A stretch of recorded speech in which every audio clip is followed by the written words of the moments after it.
Hey, Ghost Machine fans, this one's for you.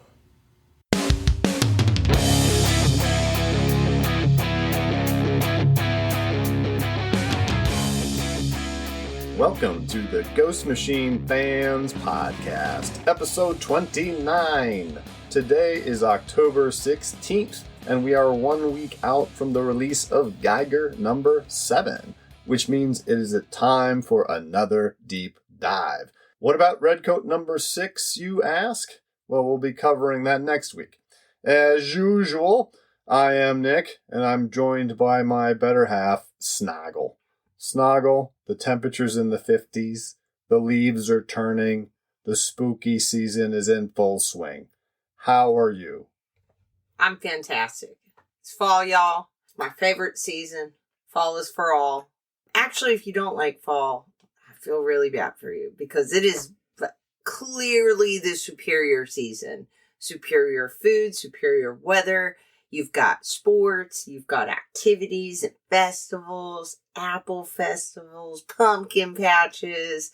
As you can see, I'm in a great mood. You came home from work and I had every window in the house open with a sweater on under a blanket. Like, it's cold. Yes. There you go. How are you? I'm great because I'm from the Midwest. I agree with you. And there are probably some folks out there who are thinking we are crazy. No, I think it is crazy. I will stand by this. And, listeners, you can tell us your opinions. I think the worst season of all of them is summer.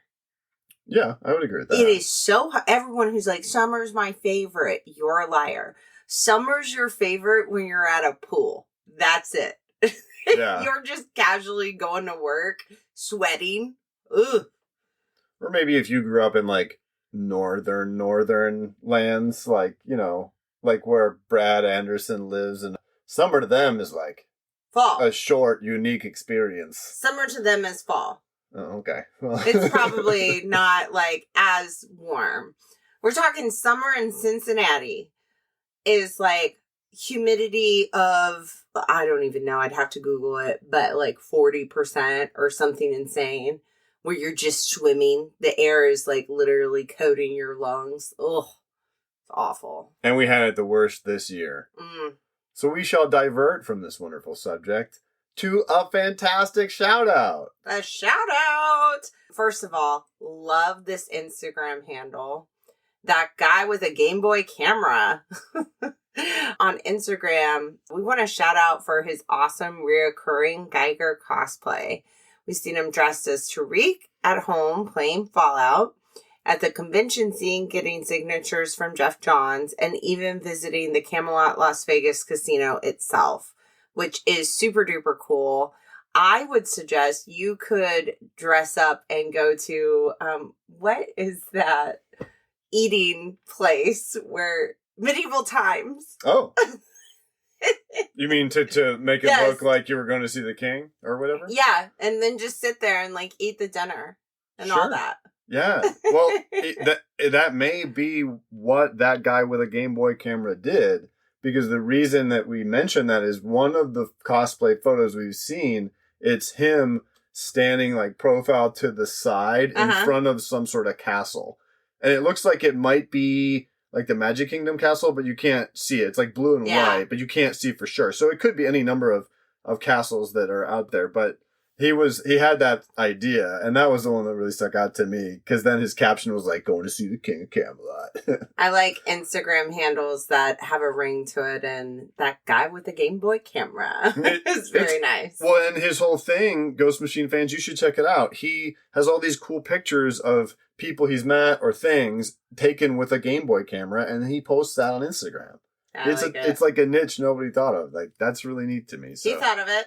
He did. Yeah, shout out to him. Yeah. Way to Shout go. out. Yep. Cool names, cool decisions. We're proud of you. Heck yeah. We do have one piece of news, and I'm hijacking the newsroom this time. You are in the newsroom this time. Fine. It's because the rotation's completely off. In the news, well, this comic convention is going to start one day after this episode airs.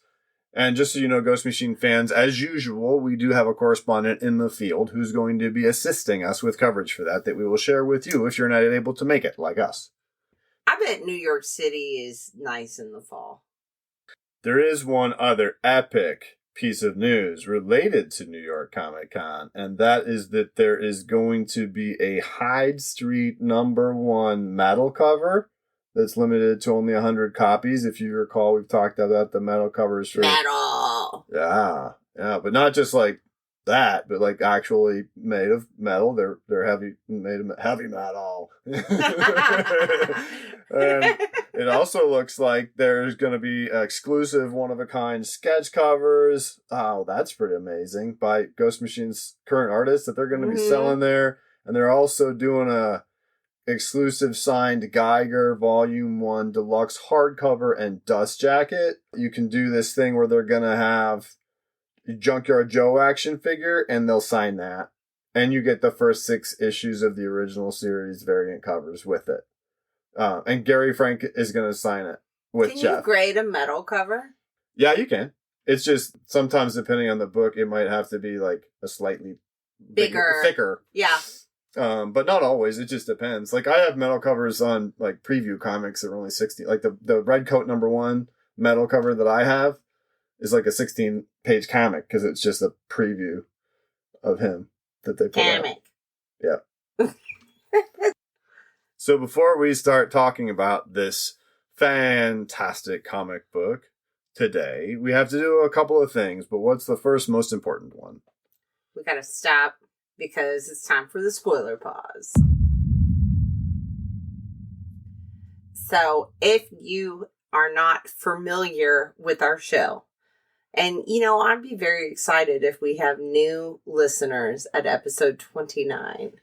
However, if you're not familiar and you have not read Geiger #7, you got to stop, you got to pause.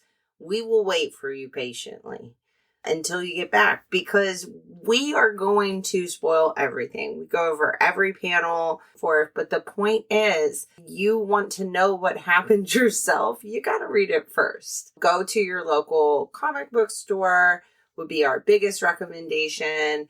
Get set up on your pull list, and that way you can read them in real time. So let's talk about this comic, right? You know that you must go out and support your local comic book shop and grab this book. But when you do that, you get to choose from not 1, not 2, not 3, but 4 covers. 4 covers! So when you go and grab this comic, you can listen to the cover part before the spoiler pause if you want. That way you can go pick the one you want. That'd be cool if I was new to this, And too late. The first one is the A cover. That one is by Gary Frank. Now we have a surprise on the creator roll call once we get to the actual penciler of the book. But the A cover, which is of Zigzag, the 3-eyed zebra, is by Gary. Mm-hmm. Did you like that one? I thought that was a very snoggly cover. No, I did. Obviously, I think this zebra is adorable. Mm-hmm. Then cover B is by Paul Pelletier, who's also the penciler on the book. This is the one where you've got... And Andrew Hennessy. Andrew Hennessy must be his inker in that case, because I know that Paul drew it. But in this one, it's the one where Geiger is mowing the lawn, and Nate is like sitting back in a lawn chair chilling, and everybody looks comfortable, but there's like a nuclear explosion in the distant background. This was a graphic that we first saw, if I recall, on the 4th of July. Yes. Ghost Machine used it. Brad colored that one. Yeah, I think Brad did A and B, for sure. And then the third one is somebody that you do hear about a little bit more these days, especially at conventions. His name's V. Ken Marion, and it's like this kind of like really epic in the moment battle cover. And Steve Olive is the colorist on that one, because Brad's not on that one. And so let me tell you, the 4th cover was a surprise. So let me tell you how cool this is. I would be so excited for that. Like, I'm expecting to get cover A, which is awesome. It's an amazing cover. I'm probably going to get it anyway if I was surprised with a cover that I didn't know existed. Right, exactly. Because you can still go get another cover A if you really want one. You know what I mean? Like, it's just sweet if you get one of these surprise ones. So, Ghost Machine fans, all that happened was, like I said, there's no ratio involved. Retailers got copies of the D, quote-unquote, cover, the surprise cover, by Gary Frank, which is an homage to Midnight Nation, which we briefly spoke to Gary about, if you recall. He said that he was doing a cover for something when we asked him about that. And retailers were given some of these with the shipments that they got. And so that meant that some folks may have requested the A cover, but they ended up getting this surprise cover, which is really neat to me. Like, I can't think of that happening in another time with any kind of comic book marketing. And if I were to get that one, I would be like, oh, this is really cool. And then I know I can just get the A cover too. Correct. It's a direct homage to the comic Midnight Nation. There was another cover very similar to that. And if you see in the background, there's Barney and Nate. Yeah. And then the silhouette of the skull. It's a really cool cover. That'd be like Christmas. That makes me think Santa Claus is real. Right? And then Santa Claus, you can still ask him for another A cover. The world's not going to end. Sweet covers all around. I enjoyed them. It was fun to me, and I like that surprise cover. So what's our creator roll call, Snoggle, for not just the cover artists? Because we have a change. So for this book, we've got Jeff Johns and Paul Pelletier as the writer-penciler duo. Gary is... I know that he's still working. I just think he took a break for these issues. I don't know why. Any number of reasons that people do that. You got to think they can't do it forever. They have to have some sort of breaks. Otherwise, we can't continue to get the truly rejuvenated creative content. No, I think it's awesome. And then our inker is Andrew Hennessy. And our king of colors, Brad Anderson. And our king of letters, Rob Lee. We got another one of those 25 years from now. The emphasis on the now. This zebra is getting a lot of screen time, right? I mean, it is super cute. I do like how it's a reintroduction to, like, from where we left off. And comic books do this a lot. Hey, to recap, this is the situation. But you do it in, like... Did you say to recap? Yes, this is a to recap. Pun intended. They'll use a quick snippet of what's going on currently to bring you back into what has happened in the first 6, or really just in general in the universe that we're in for this book. So, we get our first page and it's our cute little zebra zigzag. I will say I really like the random, you can tell Zigzag's just standing there minding its own business. And the only reason there's a battle going on is because then you just see an arm that has obviously been burned off of someone's body. Yeah, you can flying through the air. You can just hear the chop and the sizzle. Yeah.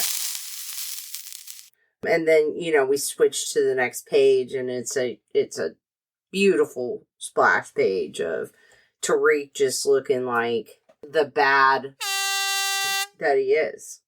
And who are they fighting, though? The Knights! And so here's the thing. A lot of people read the solicits rather quickly for this and thought that this event took place in the past. They did not notice that Nate is also fighting against the Knights. Mm-hmm. So these are the Knights of the Camelot Casino in Las Vegas, which is the king and or queen of our warlords of Las Vegas, one of the many. And what I want to ask, because we kind of just glossed over it, like, this is the first time someone else, other than Brian Hitch in the Red Coat story where he met Nate in 80 Page Giant, this is the first time I believe that someone else has drawn Geiger.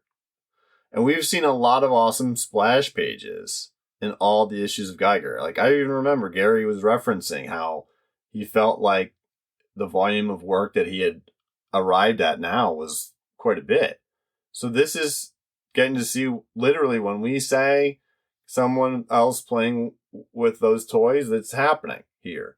Mm-hmm. And I believe Paul is known for his work with G.I. Joe. And I like this. I think it's really cool. I mean, it's different because it's not Gary. You know what I mean? So how much did you notice or feel that or care about that in that first splash page? So all I will say is I could instantly tell. I could tell on the first page that it wasn't Gary. And I will say, as most of our listeners know, I am newer to consistently reading comic books. And this isn't to downplay any of the wonderful artists out there. I just did not think I would notice as much. And I mean, I did, like, even with the zebra, even with just, I'm not upset about it. And I think that anybody who gets to work on someone else's character must feel that way as well. And it really speaks to the strength of the book and of Geiger that we've got other people who are getting to, like, carry the torch for a bit. It's neat. Absolutely. And it's the longevity of the brand too, that's going to be able to happen. I will say that you can tell this artist is pretty darn good at drawing battle scenes. Yes. Because there's a lot of cool things happening. Every character on this huge splash page, including both of Barney's heads, has something different that they're doing. Including dude who lost his arm. I think that might be my favorite impression. Or Zebra in the background just kind of peeping like, okay. Yeah. You know, then we flip the page. Really cool to see a sword just get melted in half. I don't think I've seen this much angry Barney in a while. Well, he's rejuvenated. I know, but he's angry. The electrician is dead. Mm-hmm. He's had his vengeance. I like how we've got the leader basically, gather yourselves and attack. And right as he says that, Nate stabs him. Yeah, and the dynamics between these fellas, it's just weird. Like, Nate's trying to help him with some sort of realization that, like, hey, you know, the world's not so bad. You could come out here in the wasteland with us and be one of the good guys. I mean, he doesn't say that necessarily. He's basically like, you were the one who held me accountable when we were in Camelot and I tried to steal people's food. Like, I was making bad decisions. And you can see Nate trying to... First of all, he insults Nate, which makes me really, really dislike this guy. What does he say this guy's name is? Oh, it's Goldfield. Because he's gold. Mm-hmm. But he does insult him, and he just like, stabs him, you know? Yeah. Instead of taking the offer. Because he's basically saying, if you give me your world, you'd be a good guy. I'll tell Mr. Geiger not to gank you. Yeah. And instead, Goldfield, like, really, stabs Nate, and then Geiger melts his face. Yeah, he says, he calls him a traitor. He says, give me your word or I cannot protect you from Mr. Geiger. And the guy literally stabs him and says, traitor. And that's if you look at the angle of that stab, that's a bad sword stab. Oh yeah, that's a cheap shot. I love how we turn the page and just like the colors pop here. Pun intended. Like those eyeballs are about to pop. Yeah.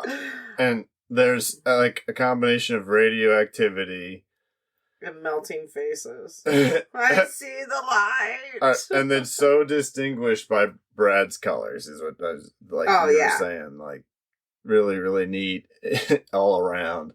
And merciless. Very, very, very true to the little intro that they give you about Tariq Geiger in this one. Like it's true to that, you know.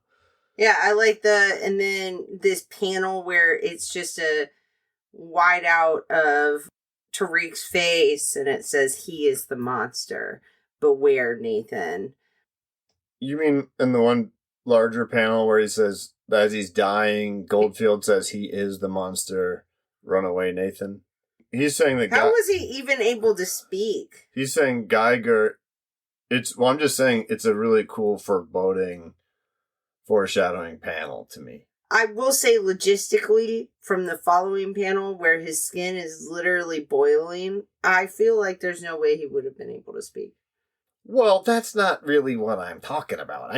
I'm just saying that, like, that writing and Jeff positioning the character. Oh, I like... It means to me that it's like foreshadowing, in a way. Correct. It's an obvious foreshadow. Well, there you go. But he literally would not have been able to speak. Yeah. Oh, and then he totally... This is something you hadn't seen before. He cauterizes Nate's wound. And I'm just like, if you cauterize a wound with radioactivity, I get why it would... I get it. He's hot. So that's why you can cauterize it. But it makes you wonder, like, will a tentacle grow there? I hope so. Or he just something? starts creating more craziness. I don't know. I mean, who knows? If someone can speak a full sentence while their skin is melting off their face, I'm pretty sure Nate will be okay. Yeah, for sure. We have not seen him do that, though. It makes sense that he'd be able to. But you can see Nate was a little bit afraid, like, what are you going to do? I think he thought maybe, like, the rage took him. Mm-hmm. Or whatever. I thought it was pretty neat how once they got on the road in their nice Humvee, which probably guzzles the heck out of a lot of gas. Yeah, which is ridiculous. Well, maybe it's a what are they called? An EV? Yeah. No, where would they charge it? Maybe it's a cyber Humvee. I don't know. It's charged through radioactivity. Oh. The real reason for the unnamed Make that true. war. Yeah. I thought it was cool. Two things. I thought it was nice that Zigzag and Barney are, like, cuddling. Oh, adorable. It is the cutest thing I've ever seen. But then I also liked how the map said Ash Arden and Lewistown. In Lewistown? Lewistown. And that reminded me of the issue where they did the mission and caught the bad guy from the guy, and then they got that information. And they're going there for the quote-unquote cure, right? That's Tariq essentially still saying that he wants someone to take his powers away. Mm-hmm. And the presumption is that he wants to do that because he wants to die. I don't know, man. Maybe we shouldn't go that deep. Yeah, this doesn't go deeper than that. So yeah, he's like, I only want to hear directions. I want to go to Lewiston. Yeah, take it and run. It is what it is. They're getting there. I do like how Nate's talking to Tariq. He's not just simply following him. He's like, do you think you should have done that? You could have waited a second. But I also agree with Tariq's response was, don't be naive, Nate. That blade in your side was his answer. Yes. Like, you were asking him, like, calm down a second. Do you not see you're being manipulated? And then he stabbed you in the side and tried to actually murder you. And then, of course, he's like, but look, he had a family. Can you imagine a family in that environment? Yeah. And how, like, yeah, I don't even want to think about it. Yeah, but do you find it interesting in the picture of the family? They're standing in front of a painting where the prince was taking down the green monster. Do you remember that? That's where their family photo was. Mm-hmm. Yeah. Mm-hmm. The prince didn't do that in the end. No, he didn't. He's like, create my masterpiece. Our Ginger Joffrey. What's funny is that's what Nate says on the next page. He says, you killed the queen's son. Despite what happened between them, I don't think she'll ever stop sending people after you. He just keeps on asking him questions. Which are kind of like, that's like the childlike nature of Nate. Do we know who started the war? Are you blaming everyone? You killed the queen's son despite of everything that happened. Is that why you hurt everyone? And you can see that it's just, I feel like he tests Tariq's patience.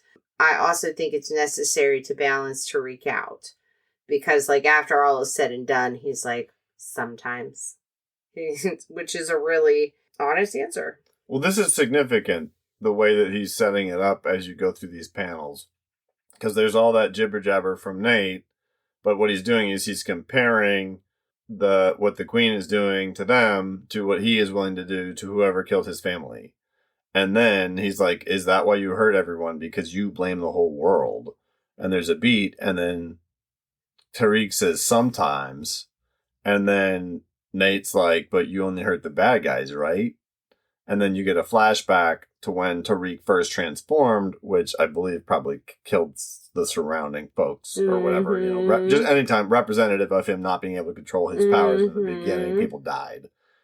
And so, to me, that's a moment of self-realization to some extent. Like, Nate's getting through to him. There's something developing there. But then I was really happy to see Nightcrawlers again.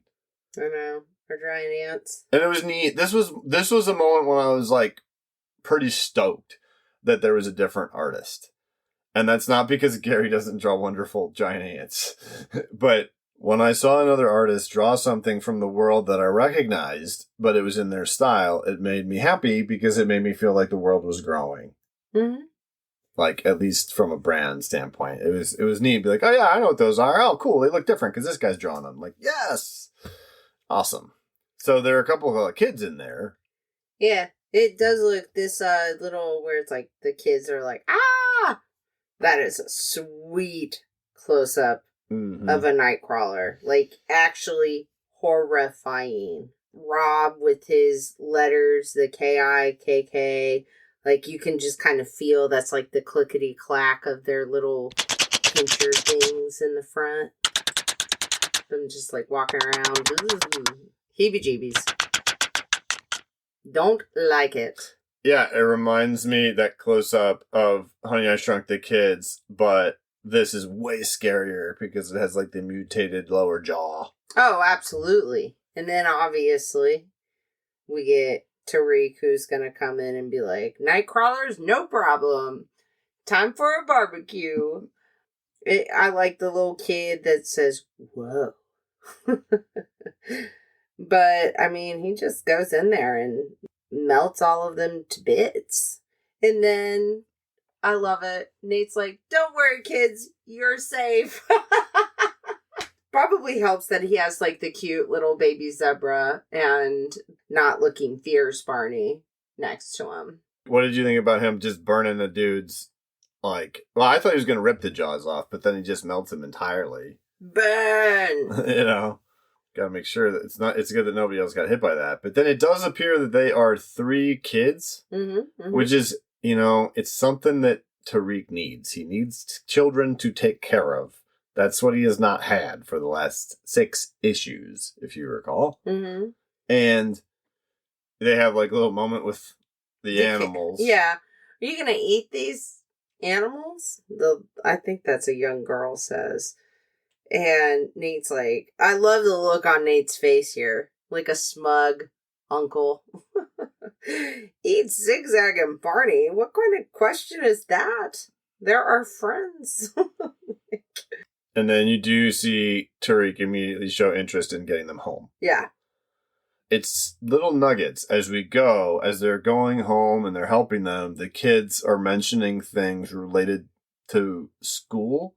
Like, there's someone named Principal Webb, and that is there's another reference later that says they're teachers, and it says it's really creepy that the teachers say not to tell that they've been looking for books, which Tariq notices as well, obviously because he's like, I love books, but at the same time, as they go into the dark tunnel where they're going, it says they don't like books.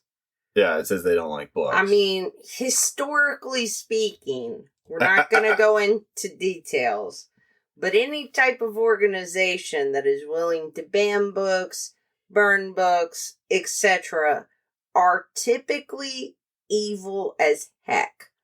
So I'm going to go out on a limb here that this is our next adversary that we're approaching. And all I can picture now, and this is just the easy how my brain works, but Principal Webb is like somehow a spider. Yes! Spider of Doom. But they're obviously evil. Like the teachers that they're like, we don't like books. That means you don't want people to learn. You're trying to make sure to, spread misinformation or keep proper information or thought processes away from growing mind like a child. So they're obviously bad news. Know? Yeah, I was thinking of like a movie like The Village where they try to control the narrative by isolating the population. Or 1984, Brazil. So in the end, though, we do get another guy in a lot of gold. He's, I guess, it's not the same Goldbeard guy. I mean, that guy died. He said he's the new king. And he's, well, right, and he says, tell the queen her new king has it in hand, which means he's still working in her name, I guess, or whatever. And then it's really neat. You get this references back to the original comics, and he says, tell the other warlords of Vegas, Karloff, Goldbeard, and the rest, this is the time for all 7 houses to send their armies and unite. Even that lunatic Milky Way. And then his cohort guy says, and what of the general and President Griffin? And this guy says, keep them in the dark, for those who control the power of Tariq Geiger control the world. So we see factions forming and dividing and things of that nature. Her new king has it in hand. So this dude married.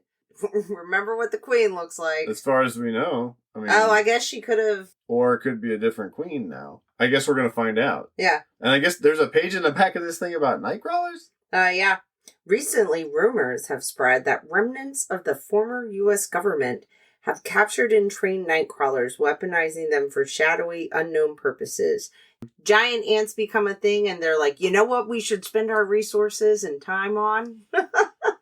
Not solving the problem. Let's weaponize them. They look gnarly, too. No, it's just, it talks about, like, there are tons of wildlife that have become mutated. Nightcrawlers, a name given to the mutated insects and animals of North America. It's pretty cool. I like the little... Let me explain to you what these creatures are. Yeah, especially because they were the ones that made me feel akin to the original story again. Mm-hmm.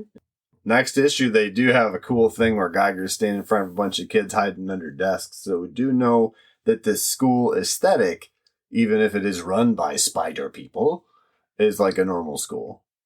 So we'll have to see. Pretty cool issue. Like Paul, was really cool to have another artist in a world that we love. And there's a special listener mail. If you're ready. Yeah, I'm ready. Hit me with it. All right, this one, what's funny, Ghost Machine fans, you're going to get this totally organic because she doesn't know what this is. So this is a special listener mail. Shauna writes, I've started listening to the podcast, but am only on episode 13. I wonder if I keep catching up, if you'll read my mail in the future. I am new to comics and like your show very much. My question is for Snoggle. You have said that the comic book community is very accepting of you being a new reader. I am having trouble with the opposite problem. How did you find such great people? Well, I'm sorry I'm laughing. I'm laughing because we want to fix this problem for you, Shauna. Well, yeah. Obviously, I'm attached to my significant other over here that is very immersed in the comic book world. So I have been super, I would say, privileged to be able to have conversations with these creators who are so wildly regarded across the comic book community. I will say that out of 8 to 10 comic book stores, the only one that I felt overwhelming acceptance at was Up and Away. I'm not saying that the other stores in our Cincinnati area that Nick and I have checked out are bad by any means. It could have just been, the person working there that day or whatever, but they were just meh.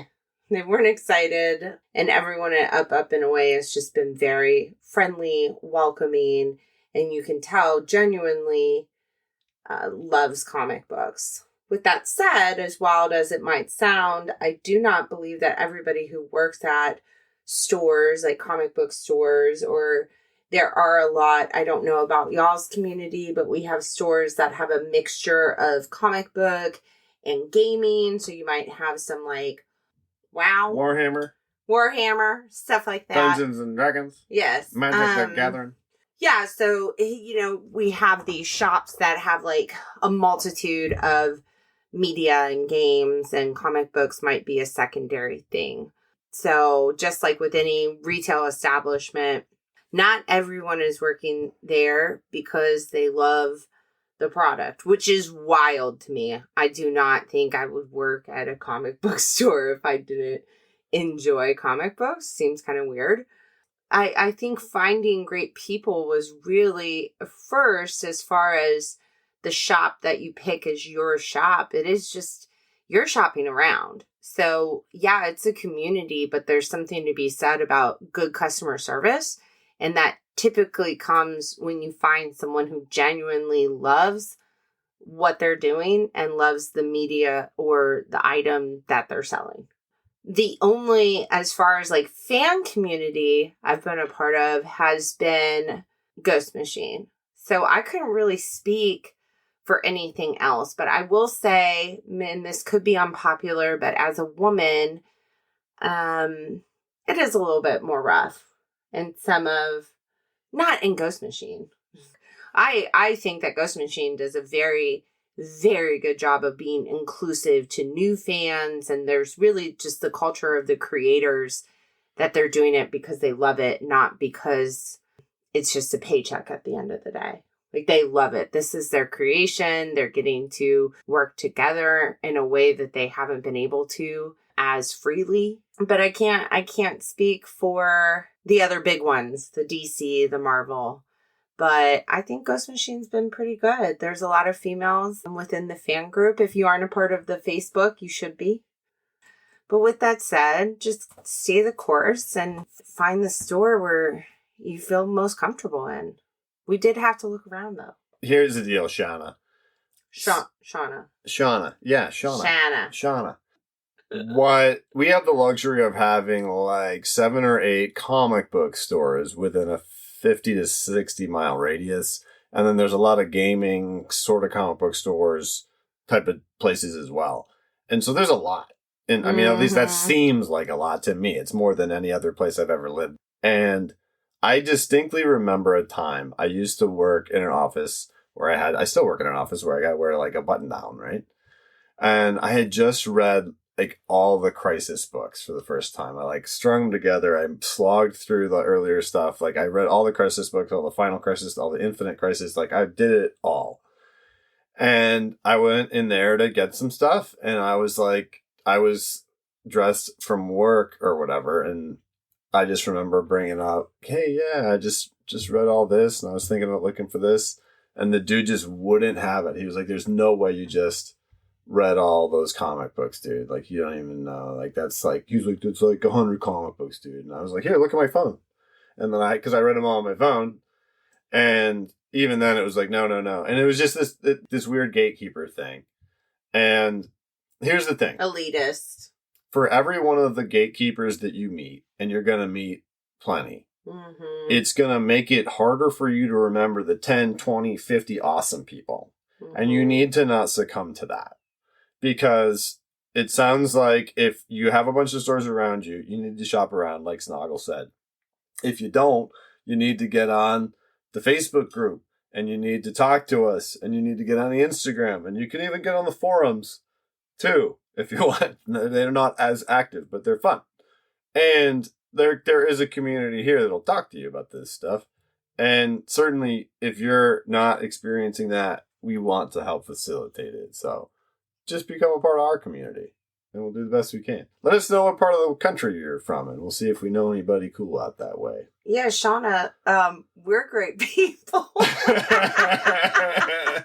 We'll be your friend. Not creepy at all. I just Halloween. I do know how that feels, especially, I don't think it's a secret that the comic book world does not typically see as many female fans as it does men, which the tides are changing.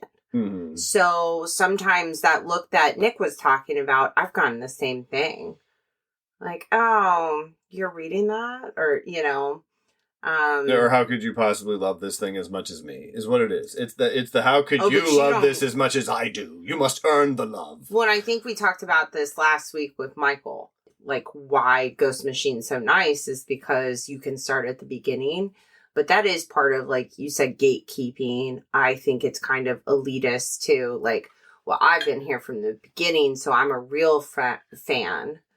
Like, well, no, people are allowed to begin liking things and start something new that they're like, man, this is really cool. It would be like the opposite of what we try to do every day.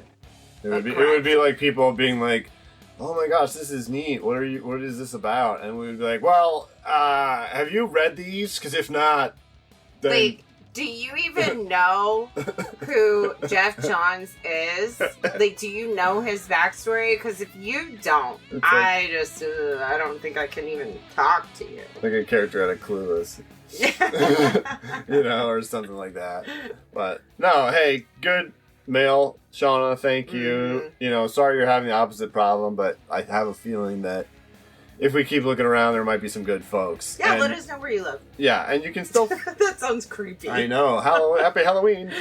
But definitely come to the Facebook group. Everybody talks in there a lot. So it's a really awesome group of folks. Don't forget that you can see all of our different content on the newly renovated website, www.ghostmachinefans.com. You'll find our forums, our wiki, our Instagram, and our Twitter, X, and Pinterest now is on there as well. We're very excited. It's been neat.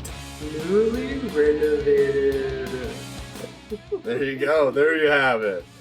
That's a wrap for us. Thanks so much for listening to the Ghost Machine Fans Podcast.